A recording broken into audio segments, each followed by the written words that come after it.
Dimanche 10 mars, Lazara était l'invitée de la chaîne YouTube Siam Télévision. La dernière représentante de la France à l'Eurovision, qui avait notamment fait polémique en raison d'un geste déplacé à l'antenne, a accusé France Télévisions d'avoir complètement mis la main sur ses projets. C'est une performance qui restera dans les annales du concours Eurovision, mais pas pour les bonnes raisons. L'année dernière, Lazara représentait la France lors du célèbre concours de chant. Non seulement la chanteuse a réalisé l'un des plus mauvais scores de l'histoire tricolore avec une 16e place finale, mais elle s'est surtout fait remarquer pour son attitude, entre son comportement de diva avant la grande soirée et surtout un geste déplacé en direct à l'antenne qui a fait polémique. De quoi recevoir des critiques, pourtant rares, de la part de France Télévisions. Nous sommes évidemment déçus par le résultat de cette année et par l'attitude qu'a eu Lazara après avoir passé plusieurs mois à la soutenir et à la promouvoir. L'Eurovision n'est pas une science exacte, mais on ne s'attendait pas à être aussi bas dans les résultats. On sait qu'on peut mieux faire, a indiqué Stéphane Citebon-Gomez, le directeur des antennes et des programmes.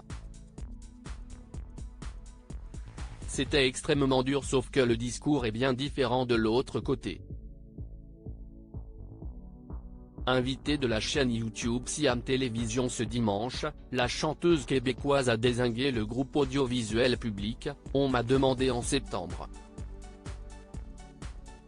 L'Eurovision, c'est en mai, donc de septembre à mai, ce que je n'avais pas compris, c'est que j'allais être l'esclave de France Télévisions.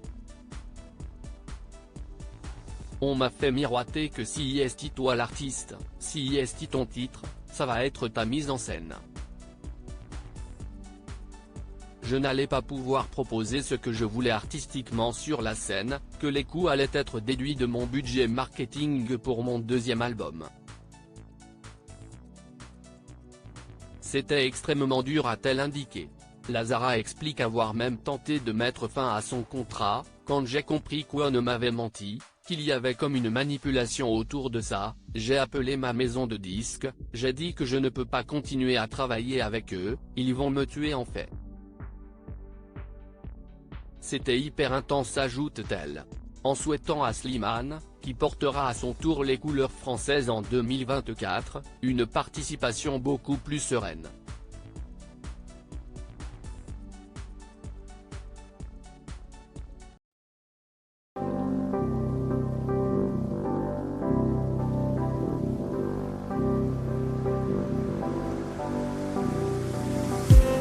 I just need